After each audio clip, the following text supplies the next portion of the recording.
Hey everyone! Today, we're making the ultimate summer dish, a super fresh and easy tortellini caprese salad. Trust me, you're going to want to make this all season long.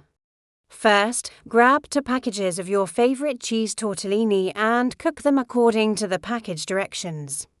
Once they're done, drain them and let them cool down a bit. You don't want them piping hot for this salad. While the pasta cools, let's prep the other ingredients. Take about 12 ounces of cherry tomatoes and slice them in half. Then, you'll need some fresh mozzarella balls. I like to use about 1 to 2 cups. Now for the fun part.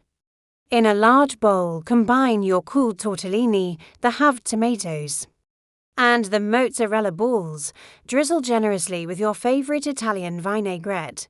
Add a handful of fresh basil leaves, a pinch of salt and pepper, and give it a good toss. You can serve it right away, or let it chill in the fridge for about 30 minutes to let those flavors really meld together. And there you have it, a beautiful, delicious tortellini caprese salad that's perfect for lunch, a light dinner, or as a side dish for your next barbecue. If you enjoyed this recipe, don't forget to like, subscribe, and hit that notification bell for more easy and delicious ideas. Thanks for watching.